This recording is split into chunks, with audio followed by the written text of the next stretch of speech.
Just a frail, 85-year-old man in a wheelchair at the nursing home they all pitied and ignored.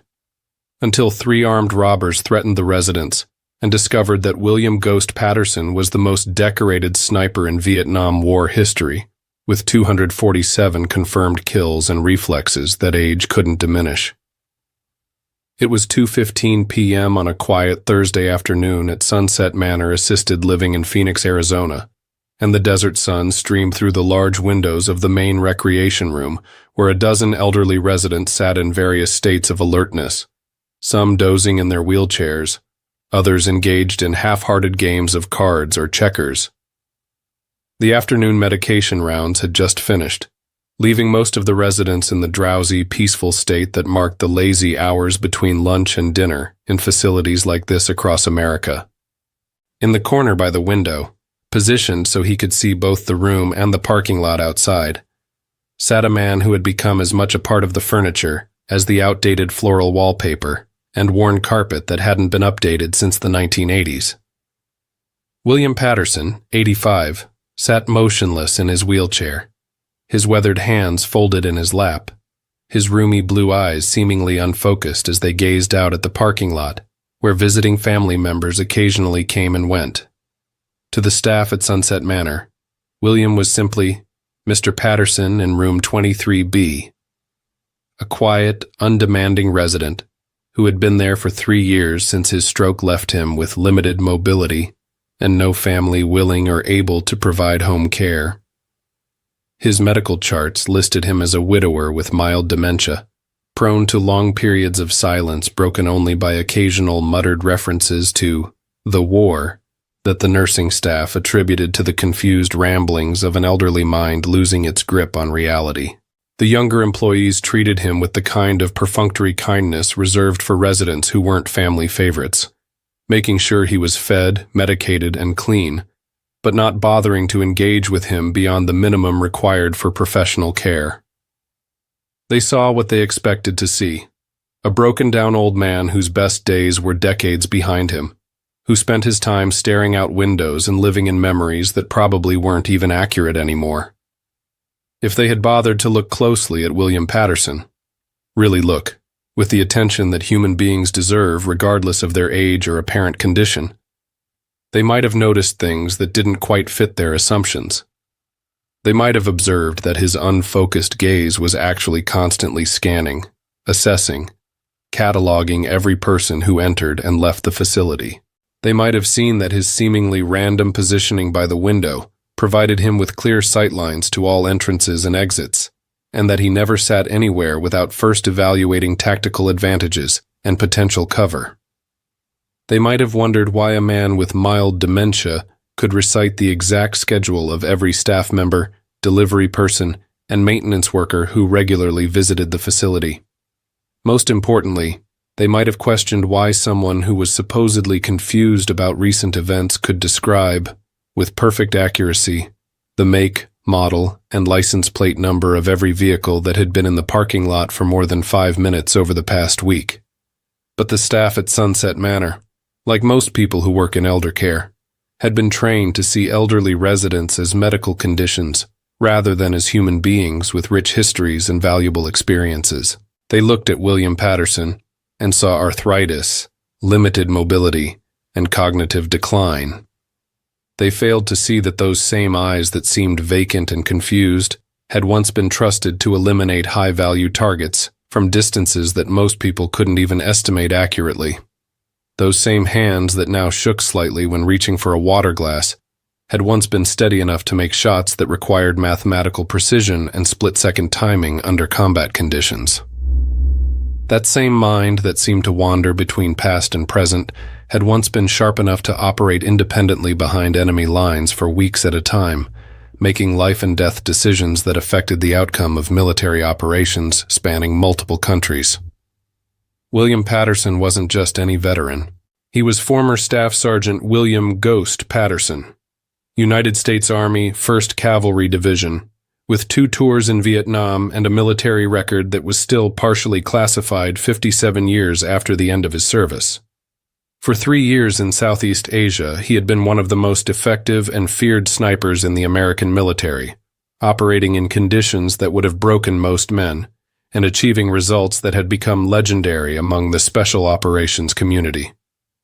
His confirmed kill count of 247 enemy combatants was a number that few snipers in any war had ever achieved. But more than the numbers, it was the circumstances of those kills that had earned him his reputation. Impossible shots taken under extreme conditions, targets eliminated at ranges that pushed the absolute limits of both equipment and human capability, missions completed successfully despite odds that should have meant certain death. William had been the kind of soldier that other soldiers whispered about in reverent tones, a ghost who could appear and disappear in hostile territory without being detected, who could wait motionless for days to take a single shot, who had developed an almost supernatural ability to read terrain, weather, and human behavior in ways that made him nearly unstoppable in the field. His nickname Ghost hadn't come from his ability to remain unseen, though that was considerable. It had come from his uncanny ability to predict exactly where enemy soldiers would be, what they would do, and when they would do it. His fellow soldiers swore that William Patterson could see the future, but the truth was simpler and more impressive.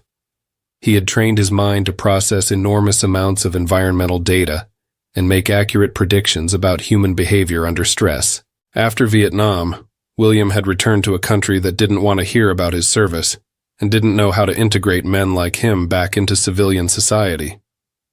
He had worked construction, driven trucks, and eventually settled into a quiet life as a building maintenance supervisor, never speaking about his military service and never seeking recognition for accomplishments that had saved countless American lives. He had married his high school sweetheart, raised 2 children who moved to distant cities and called twice a year, and lived the kind of unremarkable civilian life that former warriors often choose when they want to leave the war behind them. But the stroke 3 years ago had changed everything. His children, busy with their own lives and uncomfortable with the responsibility of caring for an aging parent, had placed him in Sunset Manor with the kind of relieved efficiency that comes when family obligations become inconvenient burdens. The staff had been told he was a veteran, but in a facility where half the male residents had served in some capacity during World War II, Korea, or Vietnam, that information was filed away as routine background data rather than something that might be relevant to understanding who he really was. So William Patterson, who had once been one of the most dangerous men in the United States Army, found himself spending his days in a wheelchair in a nursing home recreation room, watching game shows and listening to other residents complain about their medications, while his real capabilities remained hidden beneath the convenient assumptions that society makes about the elderly and disabled. On this particular Thursday afternoon, as William sat by his window and observed the lazy rhythm of life at Sunset Manor, his trained senses picked up something that didn't belong in the pattern he had been studying for 3 years.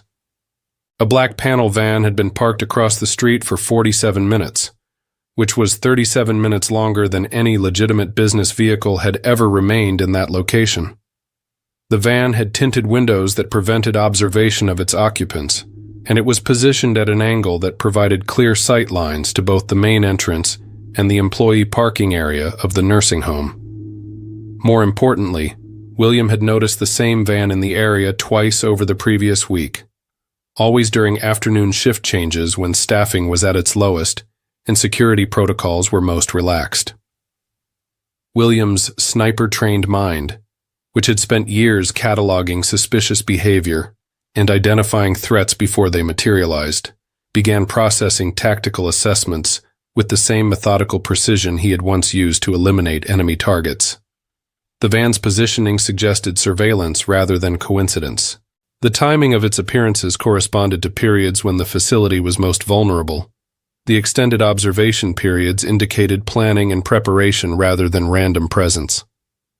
All of these factors, when processed through the pattern recognition capabilities that had kept him alive in Vietnam, pointed to a conclusion that made William's pulse quicken with something approaching anticipation for the first time in years.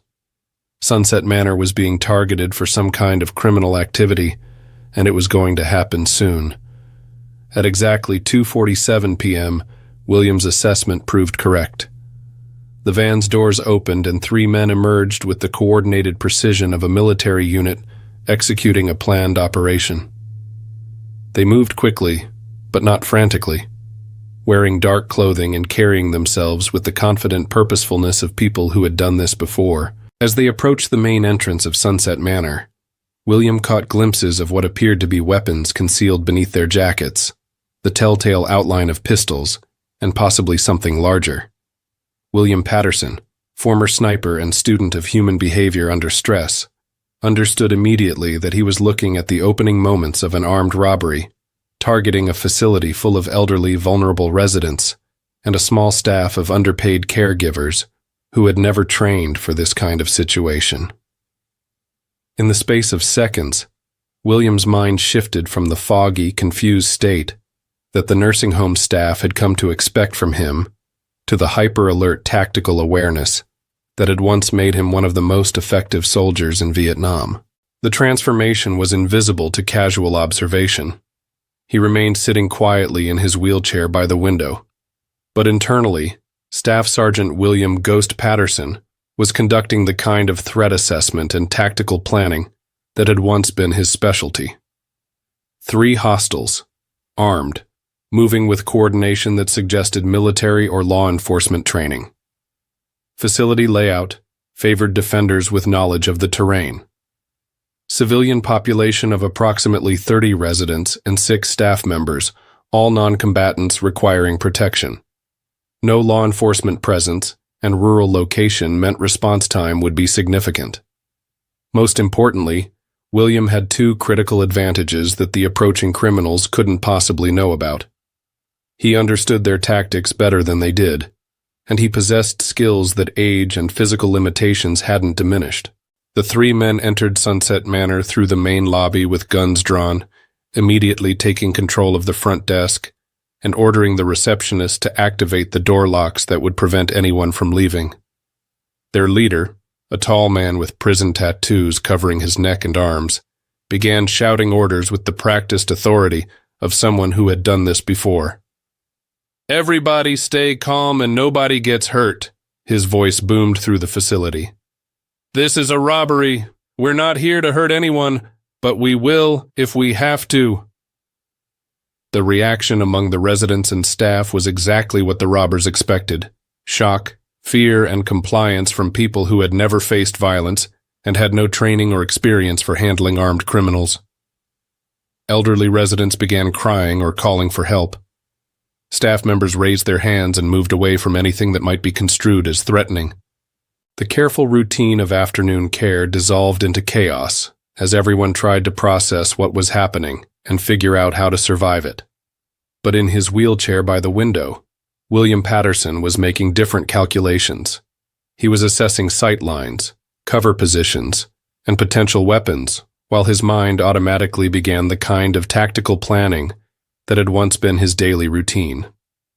The robbers had made several tactical errors that William recognized immediately. They had failed to secure all entrances and exits. They were bunched together in ways that limited their ability to respond to threats from multiple directions. And most importantly, they had assumed that everyone in the facility was harmless. "We know you keep cash for residents' expenses," the leader continued, pressing his pistol against the head of Sandra, the afternoon charge nurse. "We also know some of these old folks have jewelry and valuables in their rooms. You're going to help us collect everything, and then we're going to leave. Cooperate, and everyone goes home tonight." William's assessment of the situation continued with the methodical precision of a professional warrior. The robbers were focused on the front of the facility and hadn't positioned anyone to watch the recreation room where most of the residents were gathered. They were assuming that elderly people in wheelchairs represented no threat and required no special attention. They had failed to establish proper perimeter security or designate anyone to watch for law enforcement response. All of these were mistakes that William could exploit, but only if he could overcome the physical limitations that had confined him to a wheelchair. As the robbery continued, and the criminals began moving through the facility demanding valuables from terrified residents, William made a decision that would either save lives or get him killed. For the first time in 3 years, he was going to stop pretending to be a helpless old man and remember what it felt like to be a soldier. The wheelchair that everyone assumed confined him was actually positioned next to a maintenance closet that William had been studying for months. Inside that closet, he knew, was a tool that could serve as a weapon in the hands of someone with the right training and experience. More importantly, the closet provided access to a service corridor that ran behind the main rooms of the facility, a route that would allow him to move unseen and position himself for tactical advantage. William's hands, which had appeared arthritic and weak to the nursing staff, moved with sudden steadiness as he transferred himself from his wheelchair to the floor with the silent efficiency of someone who had spent years moving through hostile territory without detection. His legs, weakened by his stroke but not completely paralyzed, supported his weight as he crawled toward the maintenance closet, with movements that were slow but determined. Inside the closet, William's fingers closed around a tool that felt familiar despite the years. A heavy-duty flashlight with a metal body that could serve as both impact weapon and distraction device. It wasn't the precision rifle he had once used to eliminate targets at distances measured in hundreds of yards, but in the hands of someone who understood how to use any available tool as a weapon, it would be sufficient. Moving through the service corridor with the patient stealth that had once allowed him to approach enemy positions undetected, William positioned himself behind the recreation room, where 2 of the robbers were terrorizing residents and demanding they surrender jewelry and cash. Through a gap in the doorframe, he could see the criminals' positions and assess their state of alertness. They were confident, relaxed, convinced that they were in complete control of the situation. William Patterson, former sniper and expert in the psychology of combat, understood that their confidence was about to become their weakness. The first robber never saw him coming. William emerged from the service corridor with the silent efficiency of a predator, his movements economical and precise despite his age and physical limitations. The heavy flashlight connected with the base of the man's skull with exactly the right amount of force, enough to render him unconscious instantly, not enough to cause permanent injury. The criminal dropped without a sound, his weapon clattering to the floor. The second robber turned at the sound, his face showing confusion and disbelief as he tried to process what he was seeing. An elderly man in pajamas and hospital slippers had somehow appeared behind him and neutralized his partner. "What the hell?" he began, but William was already moving. Years of training in close-quarters combat came flooding back as William used the robber's moment of confusion to close distance and apply a sleeper hold that cut off blood flow to the brain. Within seconds, the second criminal was unconscious, and William was securing both weapons while maintaining visual contact with the door to ensure the third robber didn't surprise him. But the leader of the robbery crew had heard the commotion and was moving toward the recreation room with his gun drawn, and Sandra, the nurse, as a human shield.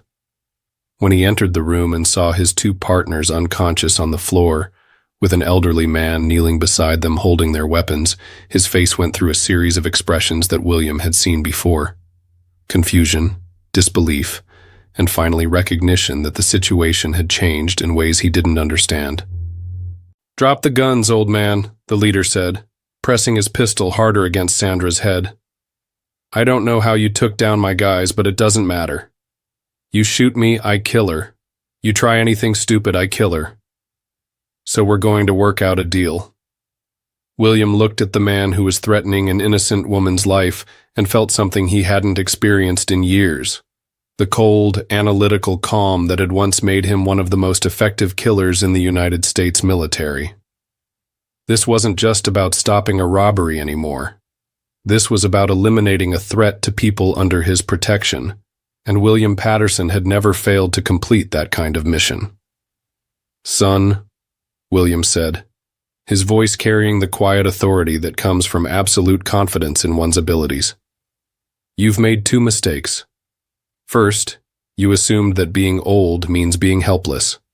Second, you threatened someone I'm sworn to protect." The leader's grip on his hostage tightened as he tried to maintain control of a situation that was rapidly spiraling beyond his understanding. "I don't care how tough you think you are, Gramps. One more step, and I put a bullet in her head." William's response was to do something that no civilian would ever consider in a hostage situation. But that made perfect tactical sense to someone with his background and training. He raised one of the captured pistols and fired a single shot with the kind of precision that comes only from decades of experience with weapons and an understanding of ballistics that borders on supernatural. The bullet passed within inches of Sandra's head and struck the robber in the shoulder with exactly enough force to spin him away from his hostage and disable his gun arm without killing him. The shot placement was surgical, designed to neutralize the threat while preserving the hostage's safety and the criminal's life. As the leader collapsed, clutching his wounded shoulder and screaming in pain and shock, Sandra stumbled away from him with tears of relief streaming down her face. Around the recreation room, elderly residents who had been cowering in terror were now staring at William Patterson with expressions of awe and disbelief. The quiet old man they had barely noticed for 3 years had just executed what looked like something from an action movie. But William wasn't finished. With the same methodical efficiency he had used to secure the first 2 criminals, he applied field dressings to the leader's wound to prevent excessive blood loss, then used zip ties from a maintenance kit to secure all 3 robbers. Only then did he activate the facility's emergency communication system to contact law enforcement and medical personnel. "This is William Patterson at Sunset Manor," he said into the emergency phone, his voice as calm as if he were reporting a minor maintenance issue. "We've had an attempted armed robbery. 3 suspects are secured and disarmed, 1 with a non-life-threatening gunshot wound. We need police response and an ambulance, but the immediate threat has been neutralized." As sirens began wailing in the distance and the first responders arrived to take over the scene, the story of what had happened began to spread through Sunset Manor, with the speed that only comes when something truly extraordinary has occurred. The residents who had witnessed William's actions looked at him with new eyes, seeing not a confused old man, but someone who had protected them when they needed it most. The staff members who had treated him as just another medical case now understood that they had been working alongside someone remarkable without ever realizing it. But it was the conversation with Detective Sarah Chen of the Phoenix Police Department that would reveal the full scope of who William Patterson really was. Detective Chen had arrived expecting to investigate a nursing home robbery, but what she found was a tactical situation that had been resolved with a level of skill and precision that suggested military or law enforcement training. "Mr. Patterson," Detective Chen said as she reviewed the scene, "what you did here today, that wasn't luck or adrenaline. That was professional-level tactical work. Can you tell me about your background?" William looked at the detective, who was trying to understand how an elderly nursing home resident had single-handedly neutralized 3 armed criminals, and decided it was time to stop hiding who he really was. "I'm former Staff Sergeant William Patterson, 1st Cavalry Division, United States Army. 2 tours in Vietnam, 1967 to 1970. I was a sniper." Detective Chen's expression changed as she began to understand the implications of what she was hearing. "A sniper. What were your results in Vietnam?" 247 confirmed kills, William replied matter-of-factly. "I was the most effective marksman in my unit, possibly in the entire division. They called me Ghost because I could predict enemy movements and take shots that other snipers couldn't make." The silence that followed was heavy with respect and understanding. Detective Chen was looking at a living legend, a man whose military service had probably saved countless American lives, but who had spent the last 3 years being treated as a confused elderly patient by people who never bothered to learn his story. "Mr. Patterson," she said finally, "your service record, your capabilities. Why hasn't anyone here known about this?" William shrugged, a gesture that carried the weight of years of being overlooked and undervalued. Because people see what they expect to see. They look at an 85-year-old man in a wheelchair and assume he's helpless. They don't consider that some skills don't diminish with age, or that some experiences create capabilities that last a lifetime. Detective Chen nodded, understanding beginning to dawn. The shot you made today, disabling the hostage taker without harming the hostage, that's not something most police officers could do under those conditions. Detective, William replied, I once made a shot at 1,200 yards in a crosswind to eliminate a sniper who was pinning down an entire platoon.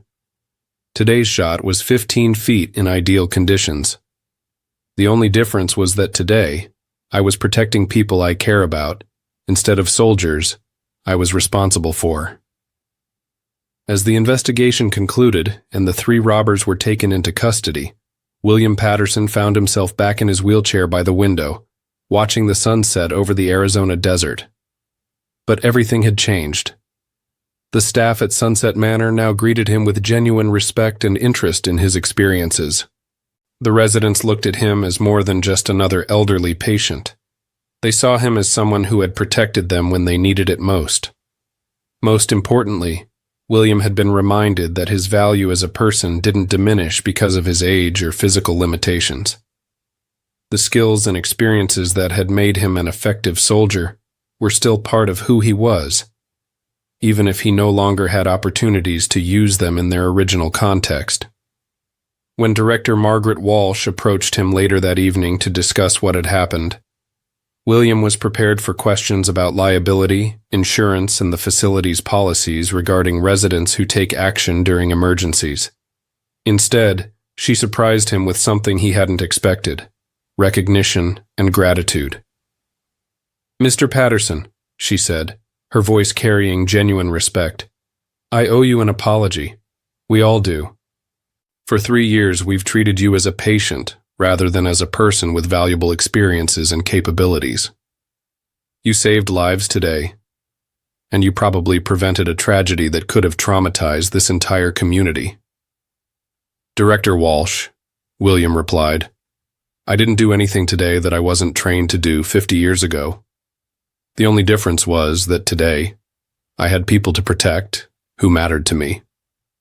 She was quiet for a moment, processing the implications of his response. Would you be willing to share some of your experiences with our staff? Help us understand how to better recognize and appreciate the backgrounds of our residents? William looked at the woman who was asking him to be more than just a medical case or a room number, and felt something he hadn't experienced in years, the sense that his experiences had value beyond their historical significance. I think I'd like that, he said. There are probably other residents here with stories worth hearing if anyone bothers to ask. As William Patterson settled in for another night at Sunset Manor, he reflected on how much had changed in a single day. Tomorrow, he would still be an 85-year-old man in a wheelchair at a nursing home. But now the staff would understand that he was also a decorated combat veteran whose experiences and skills had value that extended far beyond his medical condition. Most importantly, William had been reminded that some abilities transcend age and physical limitations. The patience, precision, and tactical thinking that had made him an effective sniper were still part of who he was, still available when the situation demanded them. And when the moment came to protect innocent people from those who would harm them, Staff Sergeant William "Ghost" Patterson had been ready to do what snipers do: assess the situation, identify the targets, and eliminate the threat with surgical precision. Because some skills are too valuable to lose, and some warriors never really retire.